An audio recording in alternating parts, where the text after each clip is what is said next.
I would like to call up Miss Margaret O'Neill to the stage.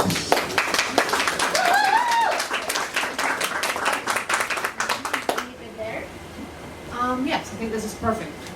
All right, my story is a little different from being stranded in Morocco. I've been stranded in Egypt, I've been stranded in Tunisia, never Morocco, but this is a different kind of stranded.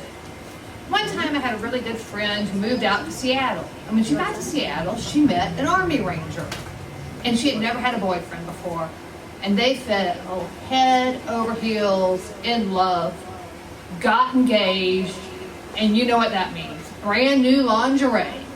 She had to get totally brand new. She had never had a boyfriend. She had to get the hot, sexy stuff. But then he got deployed to Iraq. And he got blown up by a landmine, which was kind of a bummer. And that's actually, I should have said that. It was not, it was a bummer. And she came back to Macon. That was in the fall. And in the winter, she was finally coming to terms with it, but she's like, you know, he always wanted a Viking funeral.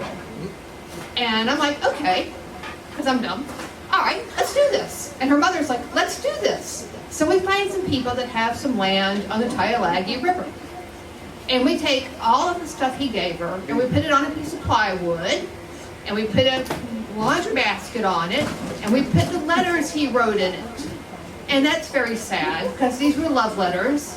And then we put all this polyester lingerie on top of it. And she reads a beautiful ode, and I'm in tears. I've never met Tim, but I'm crying. She's crying. Everybody's crying. There are about 5 of us. And she pours a whole can of gasoline on the lingerie. And we light a match, and we push it off.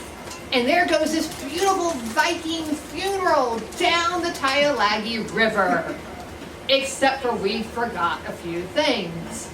Mainly the curve, the rock, the low-hanging tree, and the flaming lingerie that polyester really burns when you pour gasoline on it, let me tell you what. So, as we're watching this Viking funeral with tears streaming down our face, we suddenly realize it's wedged under a low-hanging tree on the other side of the river, about 70 feet away. And we look at each other, and we look at the one guy with us, because he's the guy, so he should be the one wading out through all this coal, because it's February, water to go keep the Tyalagi forest from burning down. But no, he looks at us. I'm 5 feet tall. The Tyalagi came up right here on me in February, barefoot, no coat. And that lingerie was stranded, and it's getting closer and closer to the leaves.